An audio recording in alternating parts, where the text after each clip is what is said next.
Bonjour à tous, aujourd'hui je vous propose le concours GEPI 2021, sujet vraiment très frais puisque l'épreuve c'était hier.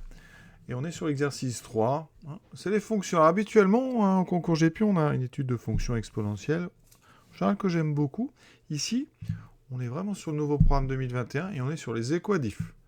Alors, les équadifs, c'est une partie qui est pour le, pour le bac général, donc c'est l'épreuve du bac c'est en mars, donc on est un petit peu sur le même programme, il n'y a pas d'intégrale que équadif exponentiel. Donc, normalement, tout le monde avait tout traité, donc ça met tout le monde sur un pied d'égalité. Après, ça reste des équadifs, ça reste des choses qui sont assez nouvelles, puisqu'on voit ça qu'en terminale. Trois parties ici, donc une première équation différentielle qu'on appelle homogène, une deuxième équation différentielle avec un second membre, un demi exponentiel moins t sur 2, et après comparaison de deux choses. Donc on est parti avec une première partie. Alors il ne faut pas être impressionné, ces concours-là, c'est des concours, ça paraît très long, alors il faut pas stresser, on fait un maximum de choses, et puis on voit à la fin si on est sélectionné ou pas, mais je ne pense pas que beaucoup de gens fassent tout l'exercice en entier et sans problème. Donc rassurez-vous, c'est normal de trouver ça très long. Donc on est parti. On nous dit que les parties A et B sont indépendantes, donc ça veut dire que si vous n'arrivez pas à faire la A, essayez de faire la B quand même. Il y a des points que vous pourrez prendre. Par contre, la C fait une sorte de petit bilan des deux premières parties. Donc, si vous n'avez pas fait la A ou la B, n'essayez même pas la C. Faites autre chose. Prenez, passez du temps sur d'autres questions, d'autres exercices. Alors, dans cette première partie, donc lambda est une constante réelle strictement positive, et on considère une équation différentielle. On fait attention, la variable dans le texte c'est t, donc il est préférable plutôt d'utiliser une variable t, donc c'est t fois c exponentielle moins lambda t, toujours la constante réelle. Cet ensemble, je vais l'appeler S1, ça sera les solutions de l'équation E1. Deuxième question, donc maintenant, recherche de solution particulière. On recherche une solution, donc Q de t, c'est c fois exponentielle moins lambda t, et on cherche une solution telle que Q de 0 est égal à 0,6. Donc ça veut dire qu'ici, je remplace t par 0. Ça veut dire que c exponentielle moins lambda fois 0 doit être égal à 0,6. Exponentielle 0, ça fait 1. Donc il me reste c égale 0,6. Donc l'expression de Q, Q de t, c'est donc 0,6 exponentielle moins lambda t. Alors je rappelle quand même que normalement à ce concours-là, on a la calculatrice et on a aussi un formulaire de réponse. On ne rédige pas comme au bac. Vous avez comme ça des petites cases dans lesquelles vous avez la place d'indiquer des éléments de réponse. Pour l'instant, ça je ne l'ai pas puisque tout le monde l'a rendu. On l'aura un petit peu plus tard. Question 3, donner la limite de Q en plus l'infini. Alors, ce qui est important, c'est que lambda est strictement positif, d'accord? Donc, la limite quand t tend vers plus l'infini de moins lambda t, ça veut dire que moins lambda c'est négatif, donc c'est comme si on avait moins 2t, d'accord? Donc ça c'est moins l'infini. On met ça dans un exponentiel. On sait qu'un exponentiel, quand grand X tend vers moins l'infini, l'exponentiel tend vers 0. Donc par composé, la limite d'exponentielle moins lambda t, c'est égal à 0 quand t tend vers plus l'infini. On multiplie par 0,6. Limite de Q en plus l'infini est donc égale à 0. Sans de variation, sans justification. Alors, ici, il se trouve que ça va être comme un exponentiel moins t. Moins 2t, moins 3t, ça ne change pas grand-chose. Exponentiel t, c'est croissant, mais si vous mettez exponentiel moins t, le moins change les variations. Donc, en fait, Q va être décroissant. Q est strictement décroissante sur R. Si vous voulez, vous pouvez calculer Q'. Q', quand on dérive exponentielle moins lambda t, va sortir la dérivée de moins lambda t, qui est moins lambda. Donc vous aurez moins 0,6 lambda exponentielle moins lambda t. Cette dérivée, vous voyez, on a un exponentiel qui est strictement positif, et vous avez ici un coefficient. Lambda étant strictement positif, ce coefficient est négatif. Donc on a bien une dérivée qui est toujours strictement négative, une fonction Q qui est strictement décroissante sur R. Maintenant, on nous dit qu'à l'instant t égale 0, une dose d'un analgésique est injectée dans le sang par par voie intraveineuse. Donc, ça correspond à notre 0,6 de Q de t. Concentration initiale, donc 0,6 mg par litre. Et ensuite, c'est progressivement éliminé. Et on nous dit que Eh bien, cette concentration, elle vaut Q de T. T est exprimé en heures. D'accord? Et ça donne la concentration en milligrammes par litre. Au bout d'une heure, la quantité, donc la concentration a diminué de 30%. Donc, au bout d'une heure, on était parti de 0,6. On va faire moins 30%. Quand on fait moins 30%, on multiplie par 0,70, 0,7. Donc, il me restera 0,42. D'accord? J'ai perdu 30%, c'est-à-dire j'ai perdu 0,18. Donc, ici, au bout d'une heure, ça veut dire qu'on vous donne Q de 1 qui vaut 0,42. Mais Q de 1, d'après l'expression, c'est 0,6 fois exponentielle moins lambda. Et donc, vous avez ici une équation qui va vous permettre de trouver lambda. Alors, ça nous dit que 0,42 sur 0,60 est égal à exponentielle de moins lambda. 0,42 sur 0,60, ça fait 42 sur 60. Ça fait 0,7, parce qu'on a enlevé 30%. Donc on trouve 0,7 égale exponentielle de moins lambda. Je passe au logarithme. Ça me dit que ln de 0,7 égale moins lambda. Donc lambda est égal à moins ln de 0,7. Lambda égale moins ln de 0,7. Alors on pourrait se dire, c'est bizarre, il y a un moins, ça donne peut-être un nombre négatif, mais non, parce que, rappelez-vous, quand un nombre est entre 0 et 1, son logarithme est négatif. Donc 0,7, c'est bien entre 0 et 1. ln de 0,7 est négatif, je multiplie par moins 1, j'obtiens un nombre positif. Le médicament est efficace tant que sa concentration dans le sang est supérieure à 0,1 mg par litre, déterminé en heure le temps d'efficacité. Donc, il faut que la concentration, donc on résout, Q de T supérieur strictement à 0,1. On a les bonnes unités. Ça me donne donc une équation, 0,6 exponentielle. Donc, alors, on a dit que lambda, c'était moins ln de 0,7. Donc, ça fait ln de 0,7. Voilà, multiplié par T. Le T n'est pas dans le logarithme, attention, supérieur à 0,1. On divise par 0,6, ça fait exponentielle. ln de 0,7t plus grand que 1 sixième. On passe au logarithme. Logarithme, c'est strictement croissant sur R+. Ici, effectivement, on est bien sur R+. J'ai pas la place, mais on a ici que des nombres strictement positifs. Donc, ça veut dire que ln de 0,7 fois t est donc plus grand que ln de 1 sixième.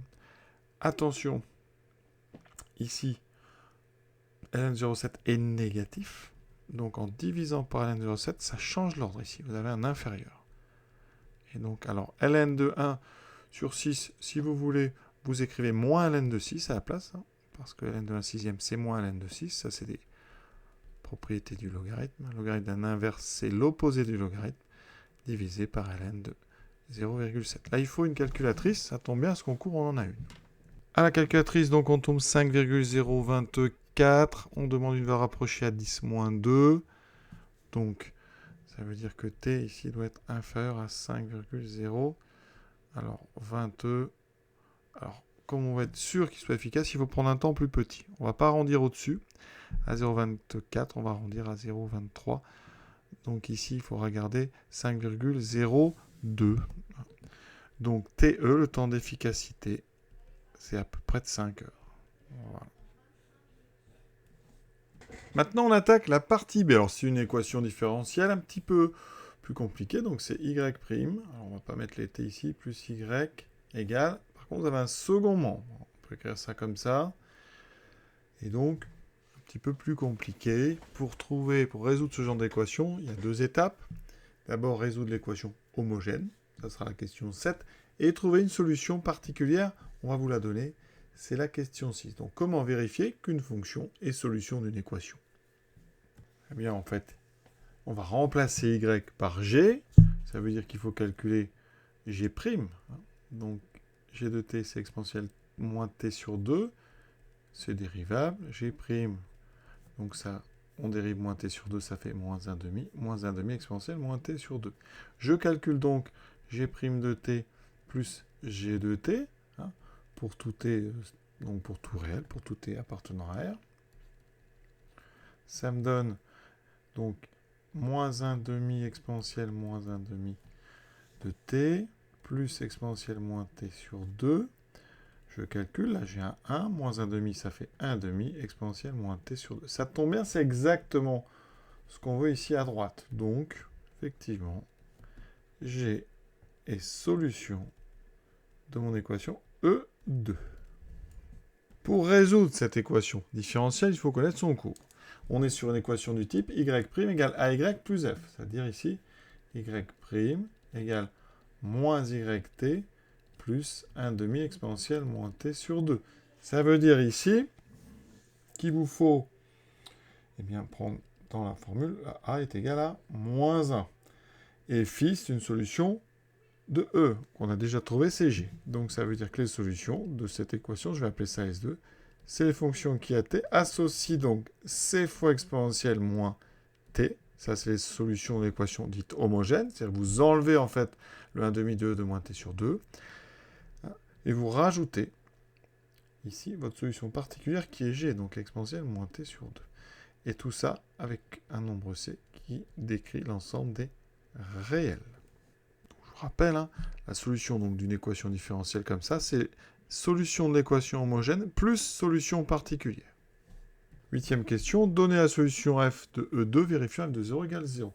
Donc, ça veut dire que pour tout t, f de t, c'est donc une solution. Donc, c'est écrit c exponentielle moins t plus E de moins t sur 2. Et on veut en même temps f de 0 égale 0. Donc, je remplace t par 0. Ça fait c exponentielle 0 qui vaut 1, plus exponentielle 0 qui vaut 1. Donc, ça fait... Donc, c plus 1 doit être égal à 0. J'obtiens c égale moins 1. Donc, l'expression que je cherche, f de t, c'est moins exponentielle moins t, plus exponentielle moins t sur 2. On ne peut pas les mettre ensemble. Et ça, donc, pour tout t, quel que soit t réel. On continue, on considère la fonction q définie sur 0 plus infini par... Donc, q de t égale exponentielle moins t sur 2 moins e moins t. C'est exactement la fonction qu'on vient de trouver. Donc là, c'est assez rassurant. On vous demande la limite. Alors, t va vers plus l'infini. Donc, la limite, quand t tend vers plus l'infini de moins t, c'est égal à moins l'infini. Ça veut dire que si vous mettez ça dans un exponentiel, la limite, donc, en plus l'infini d'exponentielle moins t, il faut regarder l'exponentielle en moins l'infini, c'est 0. Donc ça fait 0. La limite en plus infini de moins t sur 2. Moins t sur 2, c'est moins 1 demi fois t. Donc moins 1 demi, c'est négatif, c'est donc aussi moins l'infini. Ça veut dire que par composé, exponentielle moins t sur 2 va tendre vers 0. Et donc, on trouve que la limite donc, de q en plus l'infini est donc égale à 0. 0 moins 0. On obtient une limite finie en plus infini. On a donc une présence d'une asymptote. Donc, delta d'équation y égale 0, c'est l'axe des abscisses, est asymptote avec un seul s à la courbe de q, donc c'est q en plus l'infini. Maintenant, on va calculer la dérivée de q de t, donc q de t, c'est exponentielle moins t sur 2 moins e de moins t. C'est dérivable, il n'y a pas de souci.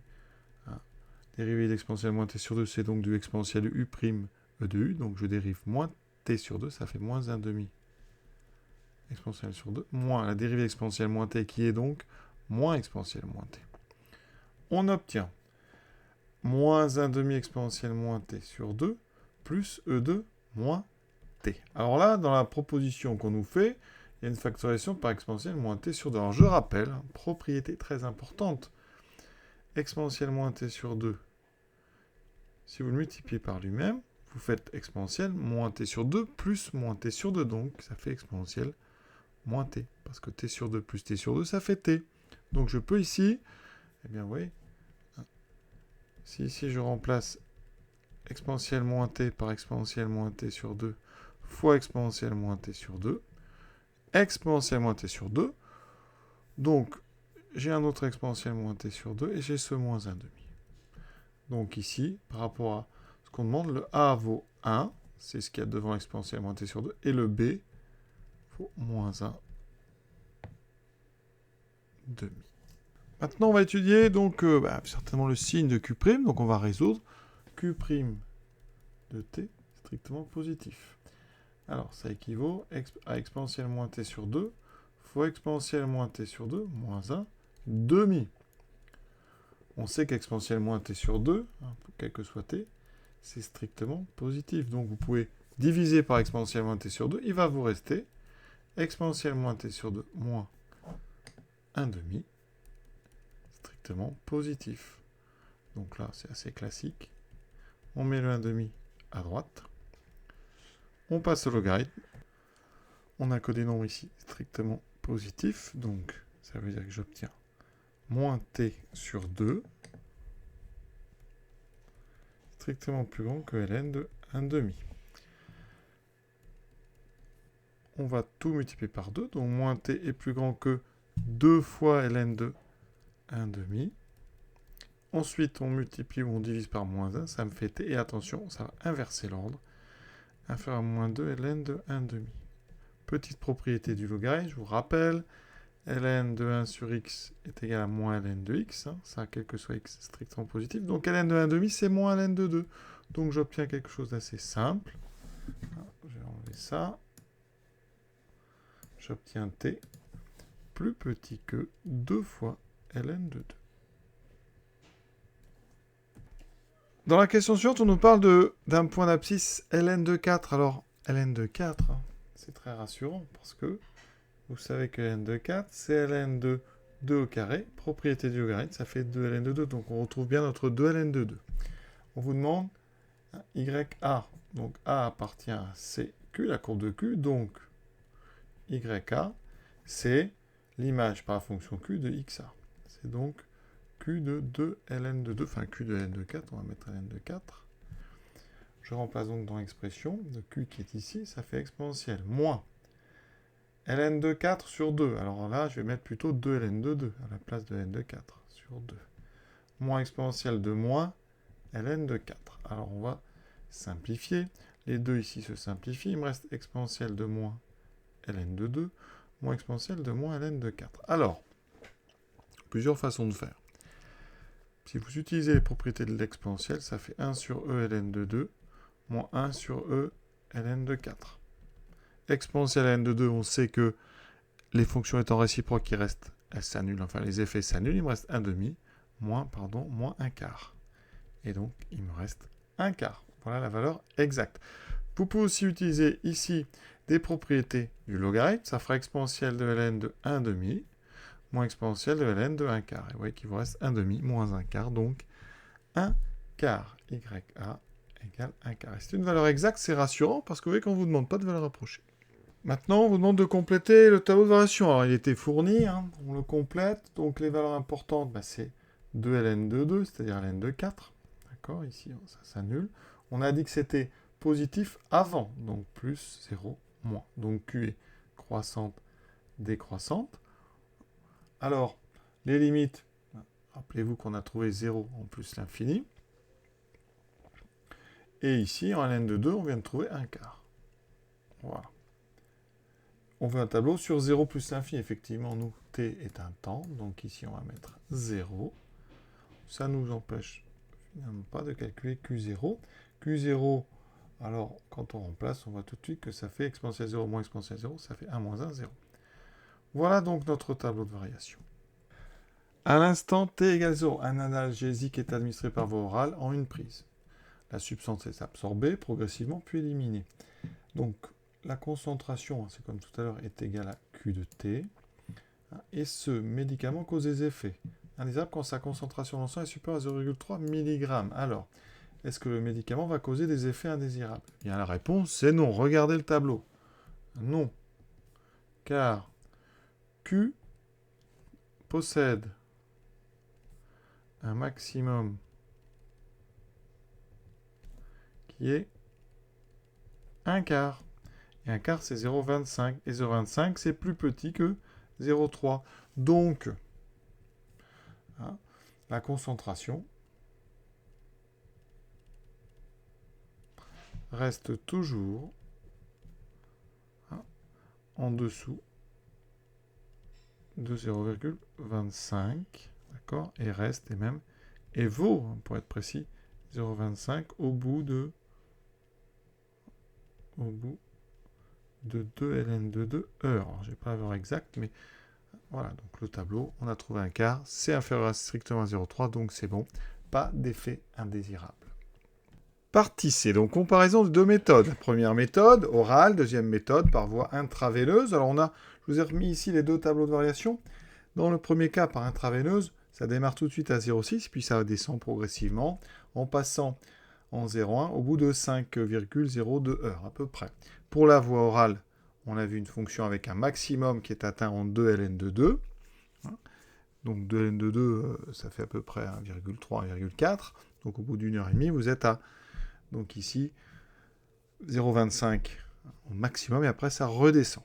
Les questions. Donc, quel mode d'administration choisirons-nous si nous voulons être tout de suite soulagés? Alors, si on regarde ça, si vous voulez être tout de suite soulagé, il faut prendre de l'intraveineuse.